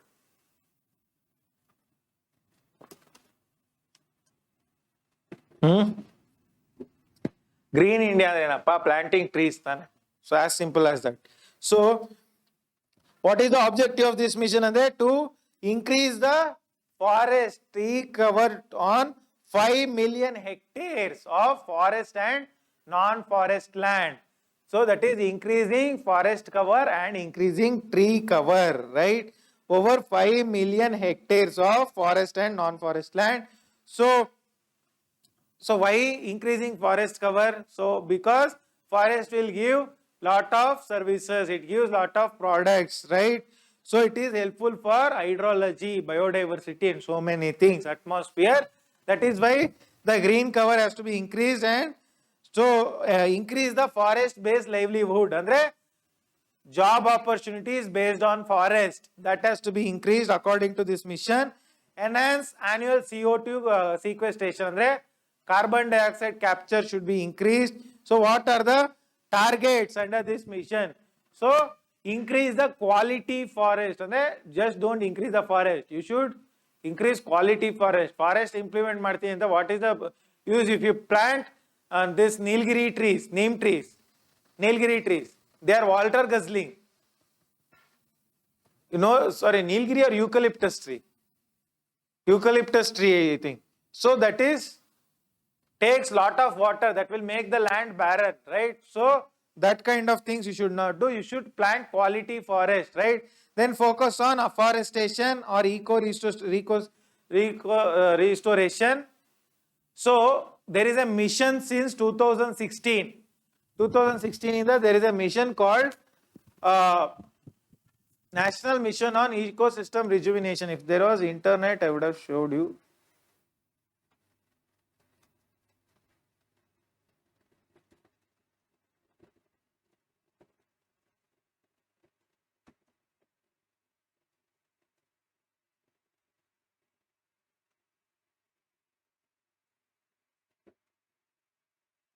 Since 2018.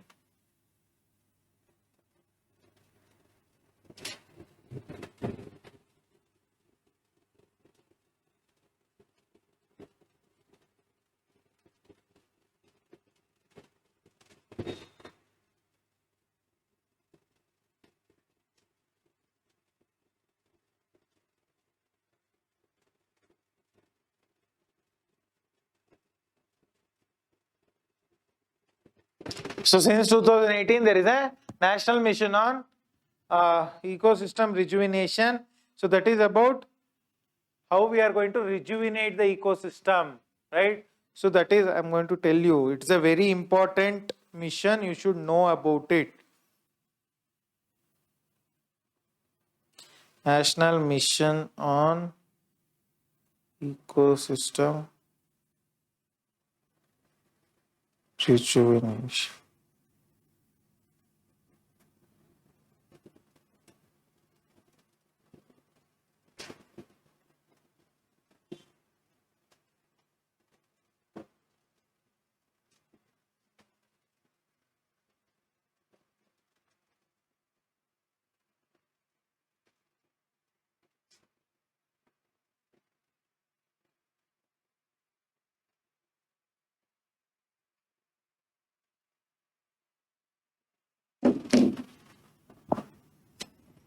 Okay, so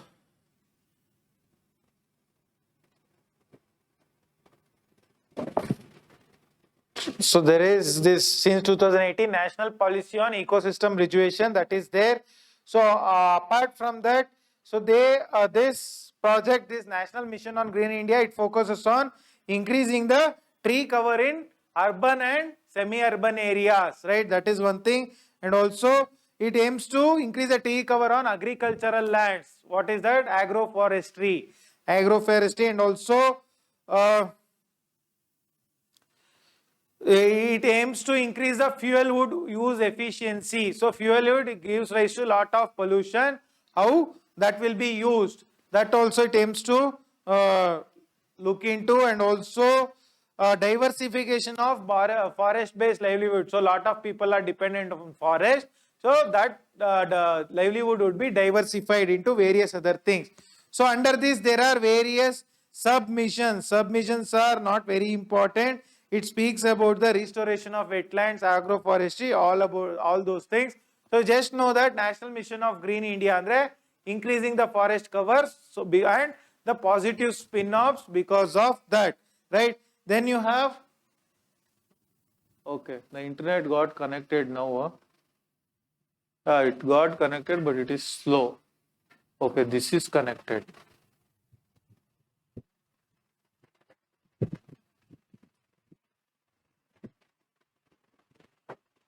Okay, so the next one is National Mission for Sustainable Agriculture. What do you mean by National Mission on Sustainable Agriculture?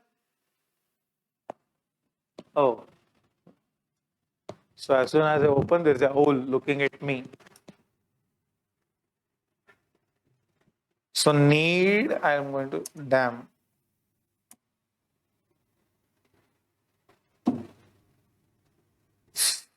Today internet is on Satyagraha.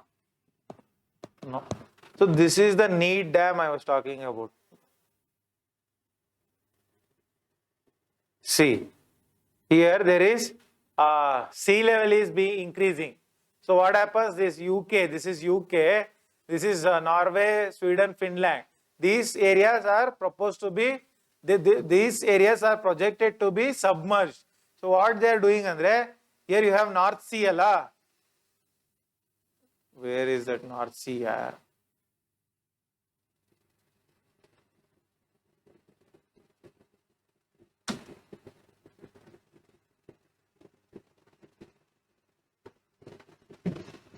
Internet dead again. Okay, let it come, I'll show you. So next is National Mission on Sustainable Agriculture. What do you mean by National Mission on Sustainable Agriculture? So agriculture we are doing, but it has to be sustainable, right? There should not be more and more land encroachment. There should not be more groundwater extraction. There should not be emissions because of agriculture. There should not be degradation of soil because of agriculture. That is National Mission on Sustainable Agriculture, started in 2008. So before that, you see this is UK. These are the dams being proposed. See, 476 kilometer need dam, year 1 and year 1. So they are aiming to block the North Sea, right? So that the increased sea level will not get into North Sea from here, right? So this is English Channel. They are trying to block the water. Is this project viable? How can you build a dam for 476 kilometers across a big ocean? I don't know. These Englishmen, that's why they say they're foolish also sometimes. Okay, this is about North Sea and the need dam. So National Mission on Sustainable Agriculture. So this plan has mission has a strategic plan for various agroclimatic zone. What do you mean by agroclimatic zone? So each climate has its own specific type of agriculture. So what is grown in Karnataka need not be grown in Rajasthan, right? So that each zone has a specific plan for sustainable agriculture. This aims to increase the agricultural productivity. You know what is productivity? Utpadakate, it aims to increase. So it aims to take in biotechnology and other technologies to increase the yield, high yielding varieties, all other things. So in this direction, so what is this mission doing? It is focusing on providing agri-insurance, weather-based crop insurance, national agricultural insurance scheme. All those things are under this overall scheme, and also it aims to build automatic weather stations. Weather stations they are aiming to build. So what is that app which gives information to the farmers? Krishi app. Even on DD they give this DD channel. Doordarshan they give the information. So there is one app that gives information to farmers on various things, right? soil moisture, kind of fertilizers, irrigation, monsoon predictability, all those things. So please look into the app. All these apps are important. So it aims to build the research, sustainable agriculture. It aims to build research in agriculture. So research with respect to laboratory to land. What is laboratory to land? You may conduct the experiment with respect to agriculture in laboratory and implement in the land, laboratory to land. Research is being carried out under this, and also it aims to reduce the emissions because of the agriculture. Agriculture, rice fields are the biggest methane emitters, right? It aims to reduce the emissions. Also, it aims to increase drought and pest resistant crop. Andre, so this, pests affecting the crop. So you build a variety of crop, such a crop, just by eating that crop, the pest will die, right? So what if, so if a pest itself dies, how about humans consuming it, right? So there should be something so that humans doesn't die, only the pest dies. Okay. So drought resistant crops, andre neer illa adunu, that plant should grow with minimum water, it should grow, that is there. And also this micro irrigation, drip irrigation, sprinkler, all those things are spoken about under National Mission on Sustainable Agriculture. It speaks on pest management, water efficiency, nutrient management, various other things. Just know the heading of National Mission on Sustainable Agriculture. Under this, there is one more mission now I am going to talk about. National Mission on Sustainable Knowledge for Climate Change. Strategic knowledge, not sustainable knowledge. National Mission on Strategic Knowledge for Climate Change. So with respect to climate change, we should have knowledge. So what does this mission speaks about, Andre? Formation of knowledge networks. It is similar to agricultural knowledge, Andre. I mean Himalayan knowledge. So all these institutions have, many institutions, many universities, organizations have knowledge about climate change. So we need to build a network of these institutions, knowledge institutions. That is the first goal, strategic knowledge, and also improve the research and development with respect to climate change. That is the second goal. And improve technology implementation in reducing climate change. That is the third goal. And increase the capacity, national capacity to fight the climate change. Andre, so you build various barriers. So cyclone is there, predict cyclones. If there is earthquake, predict earthquake. If there is tsunami, predict tsunami. That is the increasing capacity to fight the climate change. That can be done. And also, what else? So increasing awareness. So people should be made more and more aware of climate change, so that they don't burn the waste. Even today at the village level, the awareness about, who will care about climate change at the village level? If you go and tell a old grandma in village, granny, there is climate change, she will slap you and send you back. She will say nothing will happen, go. Just go and pray to some god, nothing will happen. Okay. So this National Mission on Strategic Knowledge for Climate Change says that you develop the economy, but develop it sustainably, sustainable growth of economy. And this also speaks about data collection. See, data is the new oil. Without data, nothing can be done, right? That is also spoken about this under this mission. And also it focuses on a human resource. To fight the climate change, you need proper human resource, right? People with knowledge about climate change, right? So that human resource we have to strengthen, and also we need to have global collaboration. Andre, see, India alone cannot fight the climate change. We need to take help from the various countries. Global collaboration should be there. This is about the National Mission on Strategic Knowledge of Climate Change. Next is National Bioenergy Mission. What is National Bioenergy Mission?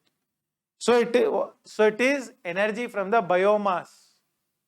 Biomass, you know, right? Dead crops, leaves, grass, all those things. So biomass from agro and agro-industrial residue. That is, the best example is sugarcane, molasses or bagasse from the sugarcane. It is used for brick industry. It is used for alcohol making. All molasses is used for alcohol making. So they say that this biomass can generate 25 gigawatt of energy in India. That is 25,000 megawatt. So that is biomass from agro and agro-based industry. So this bioenergy, it is a energy derived from biomass. It is a renewable energy. What are the sources of bioenergy? From where all we get it? One is organic residue. Organic residue and dead leaves, dead plants, dead grass, right? Also food waste. Everything can be organic residue. Then cow dung, right? Then leftover from organic residue, then forest residue and also urban residue, food waste, sewage, all those things, and also algal residues. Dead algae can also contribute to biomass, right? So new and social forestry, you grow the forest and from the forest you take the dead leaves and give for biogas plant. That is also one of the sources. So what are the advantages of bioenergy? I need not explain it. So bioenergy has lot of advantages just like any other renewable energy. So this completes the 8 national missions I have spoken about. Please remember the names, right? Names are very, very important. All of them fall under the National Action Plan on Climate Change. So next I am going to talk about INDC, Intended National Determined Contributions. Intended National Determined Contributions. So what do you mean by INDC? Andre, there is a goal to reduce greenhouse gases across the world. For that, how much India aims to contribute? Nationally determined contribution. That is how much each nation aims to contribute to reduce the greenhouse gases. That is intended nationally determined contribution. INDC. The term is very, very important.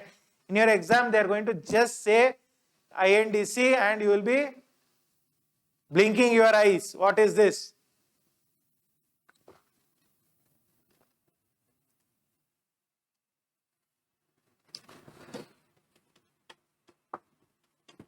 So this intended national determined contribution, when did this came? Andre, it came in the COP19 at Warsaw. That is Conference of Parties, which takes place under United Nations Framework Convention on Climate Change. So this is a broader convention under which every year the parties meet.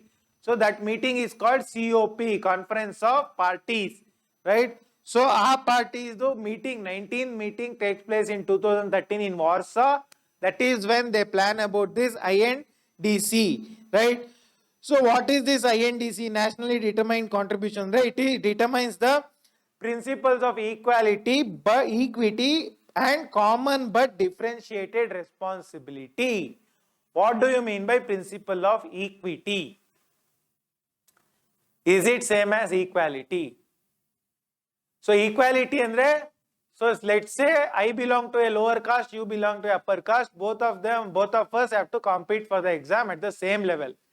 That is equality. Equity andre, since I belong to lower caste, I have faced historical persecution. So historically I am disadvantaged. So they give me reservation. That is equity, right?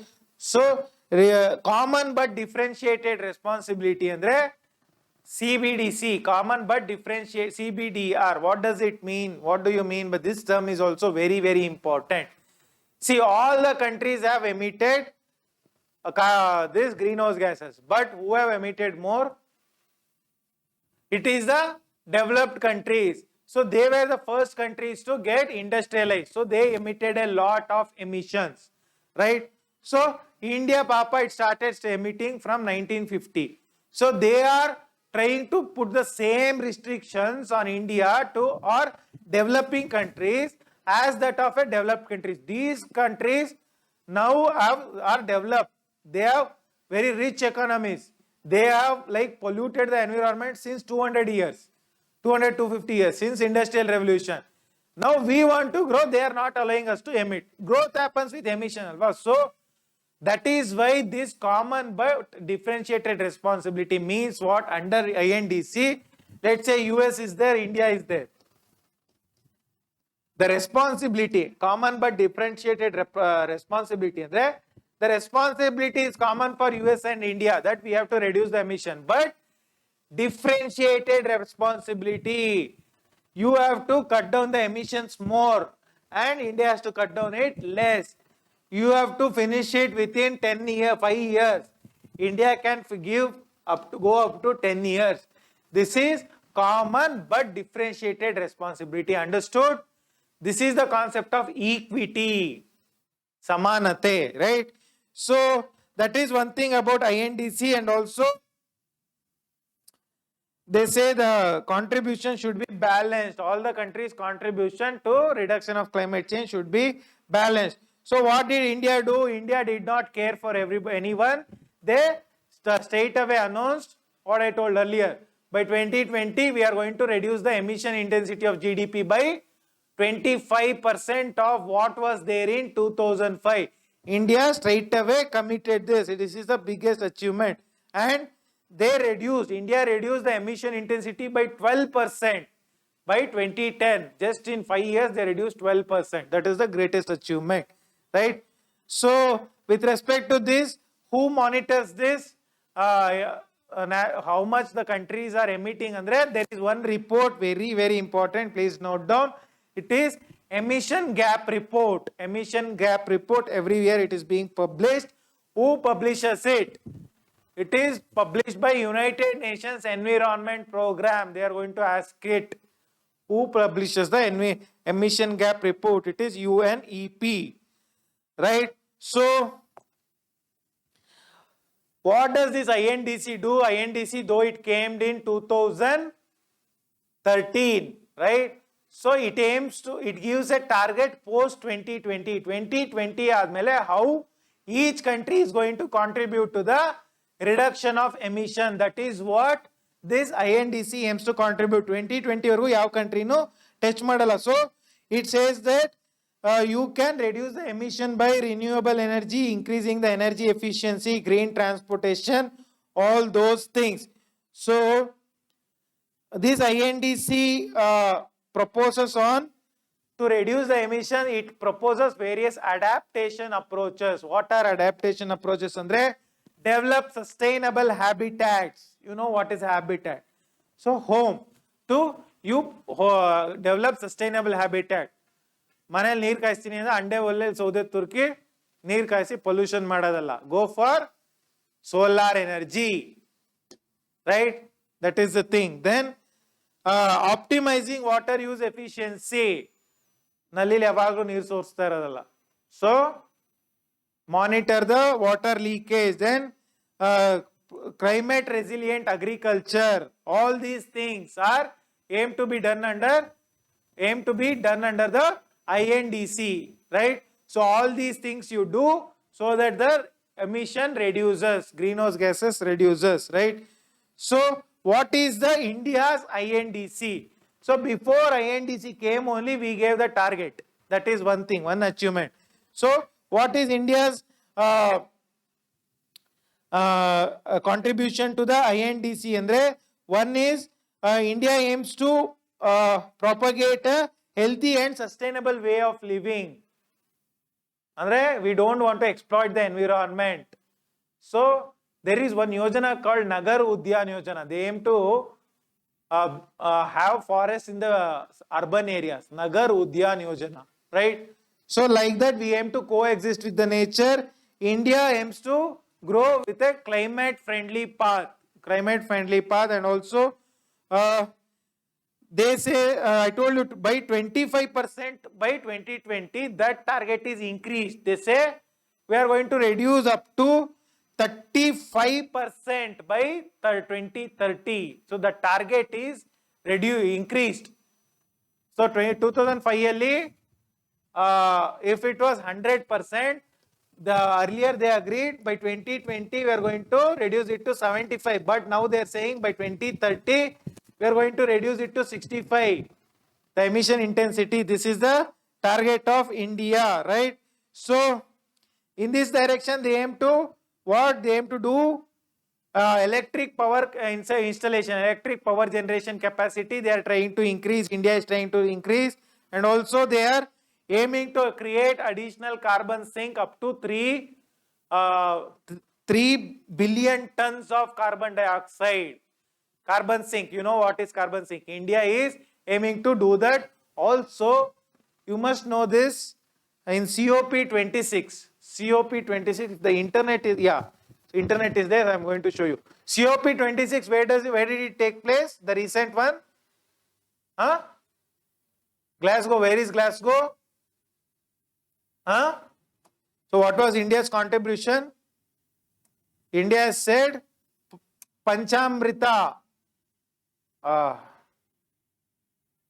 Internet lost is Amruta.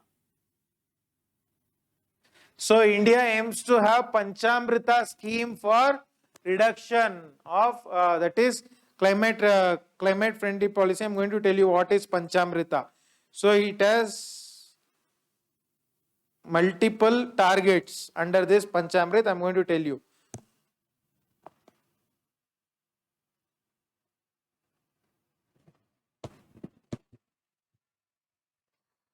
So what is Panchamrit andre? 5 goals for India. They say a net zero emissions. Totally emissions is going to be net zero. Andre emission irade illa antala.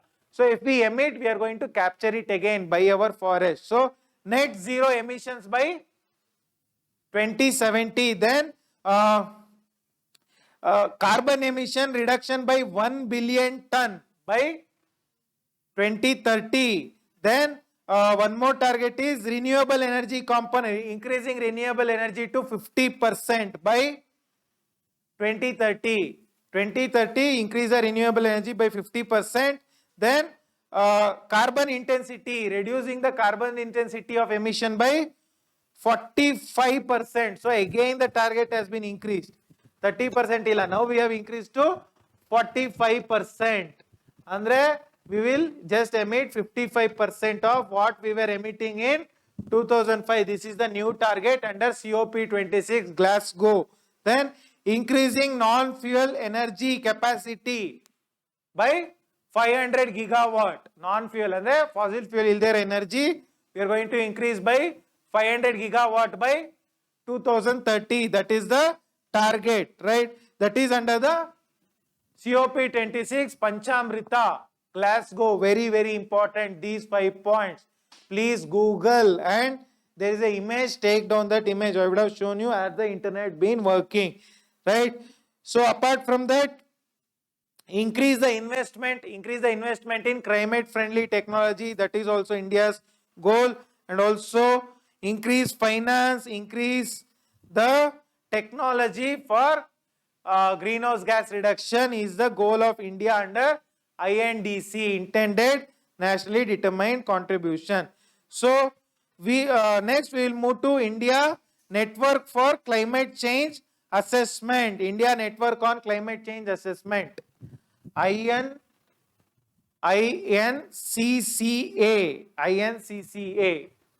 India Network on Climate Change Assessment.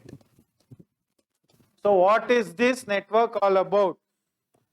So this network was started in 2009 by Ministry of Environment, Forest and Climate Change. So what is this network? It is a network for research in climate change. This network is a research network. And climate change ಹೇಗೆ reduce ಮಾಡೋದು ಅಂತ scientists are going to do research, right? So in this network, who are all there? There are 120 institutions, 250 scientists are involved in this network, science-based network to reduce the climate change. So what is the objective or the goal of this INCCA andre it's a it is going to prepare scientific reports. See, it is an independent body of scientists though, and it is going to produce independent reports towards climate change, right?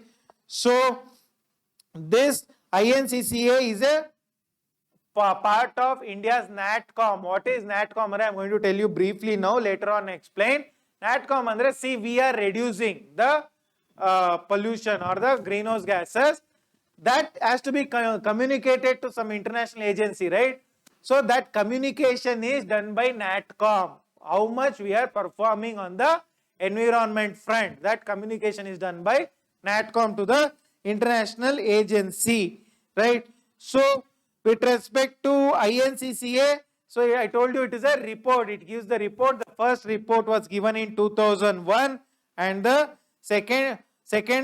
first report given in 2007. First assessment report, India greenhouse gas emissions. What is this say? So it says that India emission grew in 15 years, it grew by 60%. That was the report. Then second assessment report, this is second assessment report was given by INCCA. This report is called as a 4x4 report. What is 4x4 assessment report andre? It focuses on 4 climate sensitive regions. So what 4 climatic sensitive regions? Western Ghats, Himalayas, coastal regions and Northeast India. That is the first 4. Western Ghats, Himalayas, Northeast India and what else? Coastal India. And 4 thrust areas. 4 areas where climate change is there. So one is agriculture, water, forest as well as human health. Agriculture, water, forest and human health. That is the 4x4 assessment of greenhouse gas emissions by INCCA. How climate change is affecting in these areas, in these sectors. That is the second assessment. So under this, you know, there is one climate model, regional climate model called PRECISE model, PRECISE. They are going to ask you, it is a climate model, PRECISE model, right? So this is about the INCCA. So what is this? INCCA told about what is the brief observations. It has said that the climate, so average, it is if the greenhouse gas emissions are going to increase, the average temperature over India is going to increase, the rainfall is going to be disturbed, cyclonic disturbances will be more, and also the sea level is going to rise. All this, so the same thing. And so, and the specific recommendations, agriculture, it has said that maize yield, Mekejola is going to reduce by 50%, and rice yield is going to reduce by 35%, and there are going to be a negative impact on livestock. All these things have been said by the INCCA report, right? So next we will talk about most important thing. So this is all about the INCCA. Now I am going to talk about national communication, NatCom. What is NatCom?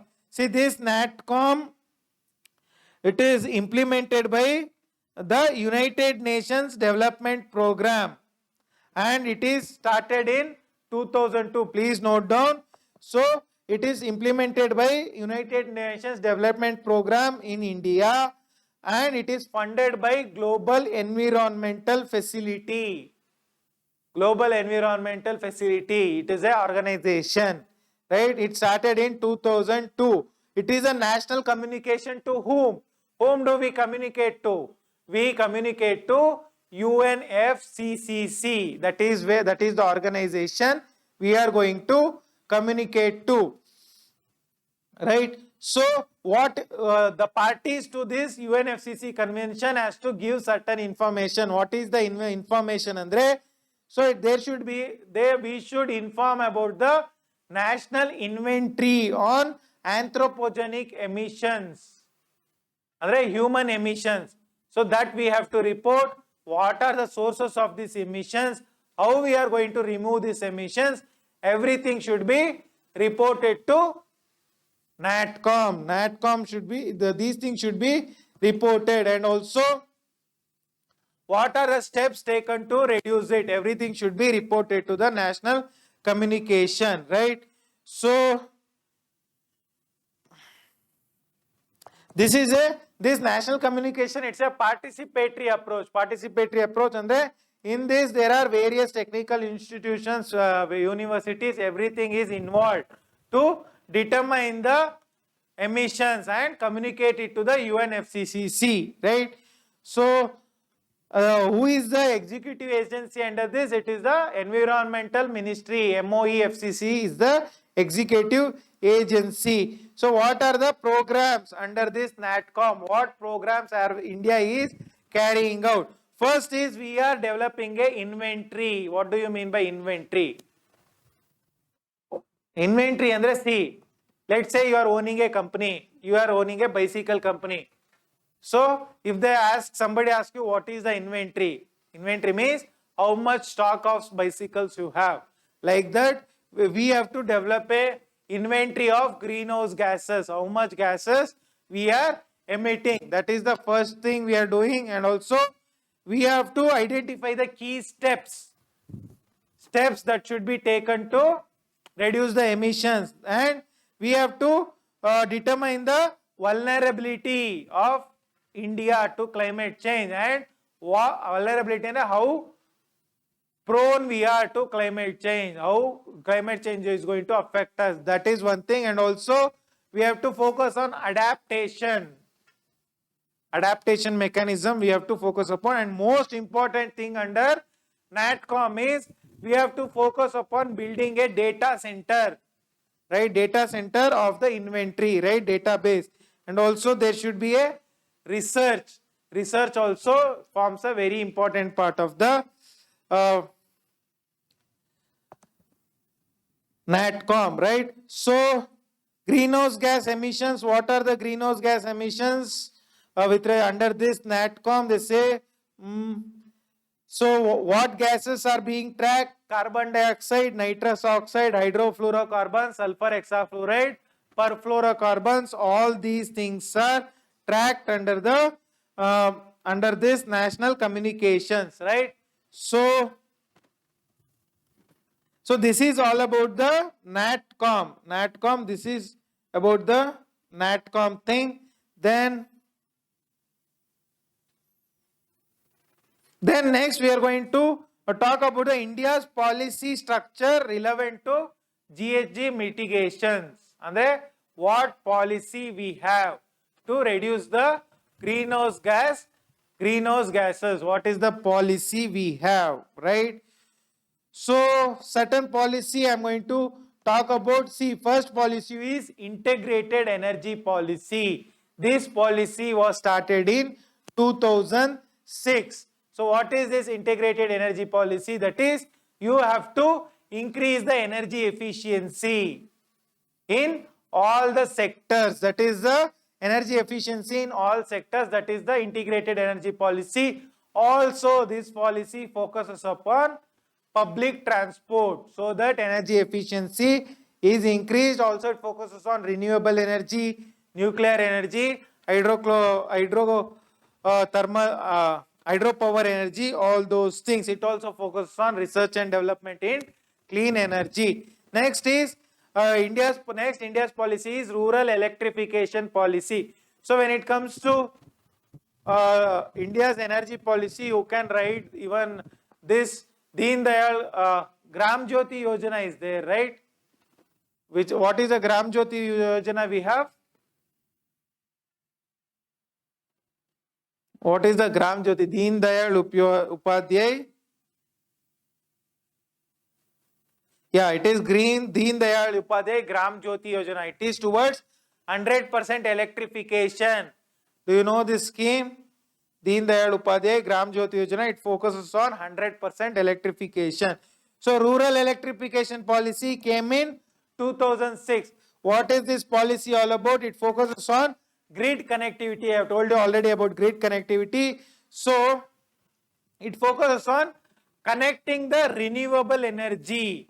So renewable energy earlier, see, renewable energy output used to be very less. So you use the 100 voltage, 100 watt voltage alli this electricity flow agtidre, renewable energy voltage will be very less, around 30 watt or 40 watt. So connecting with the main circuit grid is very difficult.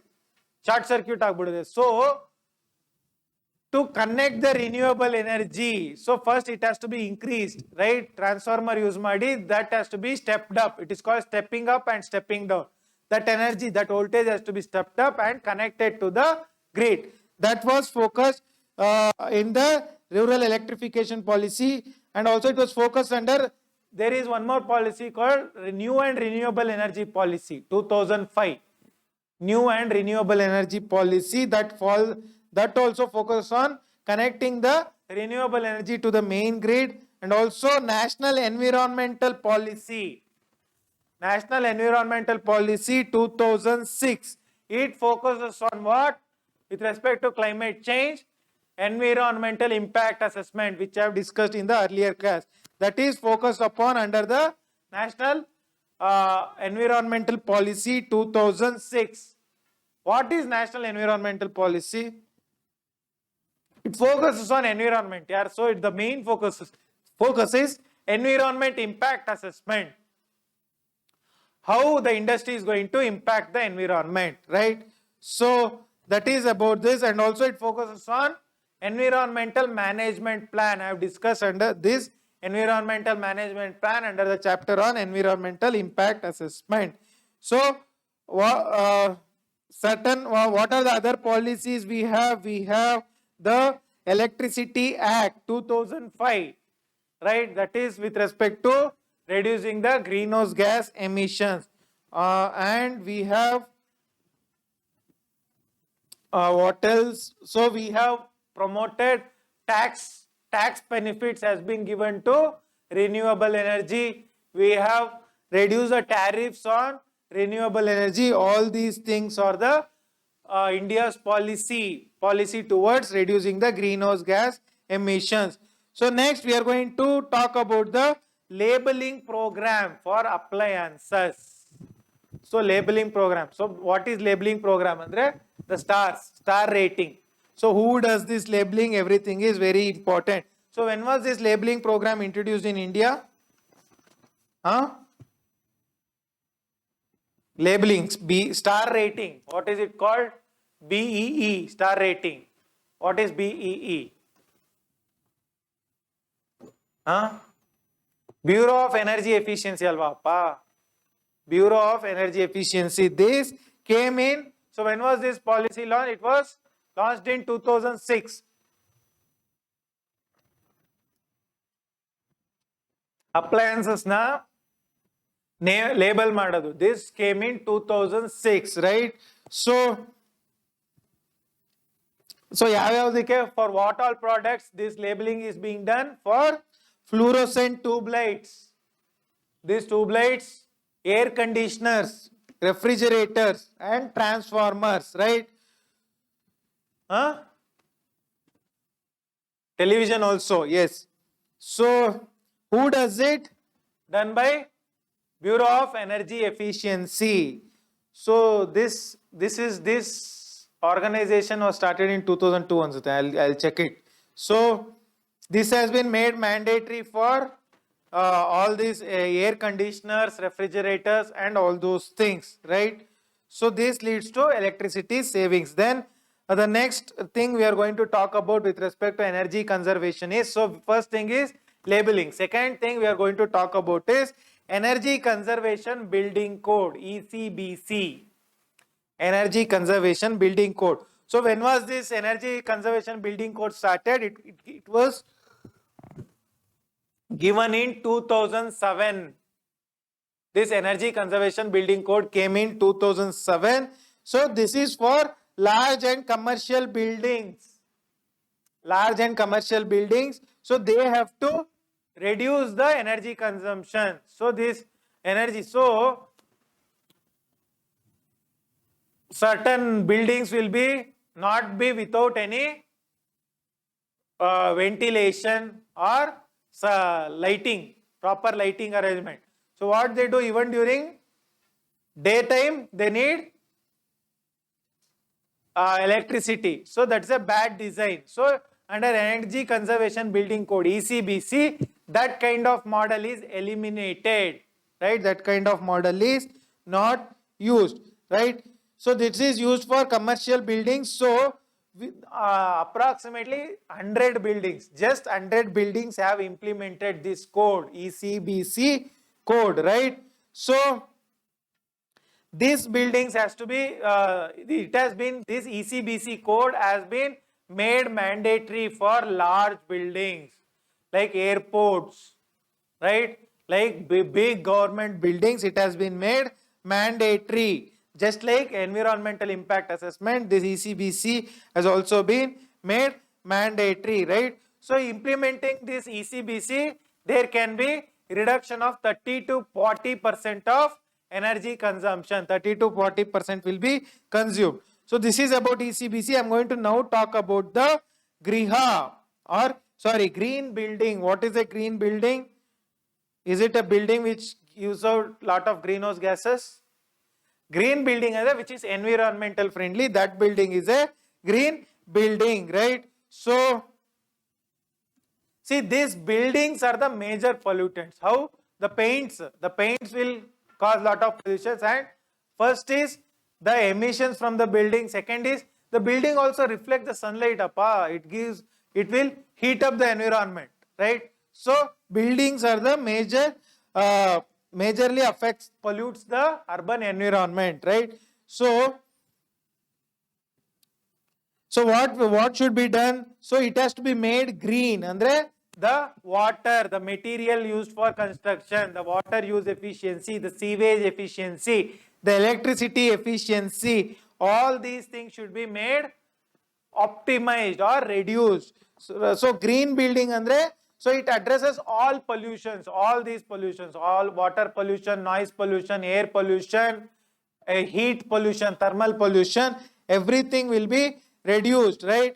So this starts from the construction phase itself. Construction alle, instead of using sand, you use M sand, you use fly ash. So construction indane you make the building green. That is the concept of green building. So what are the aims of green building? And to reduce the non-renewable energy and increase the renewable energy. Second is increasing the recycle and reuse of the resources. These are the aims of the green building, right? You should know the concept of green building. So green building, the positive is it is very less to operate. So if there is solar energy, if there is rainwater harvesting, you need not pay the electricity bill as much you are paying now. But to build a green building, it takes a lot of money. You have to install solar plants, everything. So it costs a lot of money. So even the electric vehicles, they are more than the petrol vehicles. I have heard it costs more than a lakh to buy a electric scooter. So initial investment is high, but later on, instead of filling petrol, how much is the petrol today? 110, 107 in Bangalore, 111. Bapre. So I think it's better to cycle. But the problem is, in this temperature, if you cycle, all your clothes will get sweat and you will feel very uncomfortable. So the better option is go for electric vehicles, right? Don't buy the fuel guzzling vehicles. Okay. So this green building focuses on 4 things called HVAC. What is HVAC? They are going to ask. HVAC. Heating, ventilation and air conditioning. HVAC. How a building uses the ventilation, how air conditioning is used, right? So this is all about the green building. So it focuses on indoor environment quality. How indoor air quality is also important. So we are breathing a toxic air. So we have to breathe fresh air, right? So all these things. So there should be proper ventilation, and we should use. So for this, what should be done? Sustainable materials, green materials should be used in buildings. So why can't we use, instead of mortar, can't we build the houses through stones? So I've seen many stone buildings. They are actually very cool, right? But it costs a lot to build a stone building. So that is also a bad idea, because all the stones will be disappearing, right? At least this, what is that? Hollow bricks. Hollow bricks you can manufacture, but where will you manufacture stone, right? It will be a nightmare for the environment. So this is all about the green buildings. So in tomorrow's class, in the next class, I'm going to discuss about the Griha concept, and we are going to wind up this with the various initiatives in India, and in the next class, I'm going to talk about very important concept, climate change organizations in India. What are the climate change organizations in India? In the world. That is UNFCCC, Kyoto Protocol, all those things. So next class will be very important. Until then, please take care of your health. If you have any doubts, please contact us on our Telegram channel. And also you can give feedback about the classes. So you please make good use of the classes, both freshers and veterans. And we will meet in the next class. Until then, take care. Namaste. Jai Hind.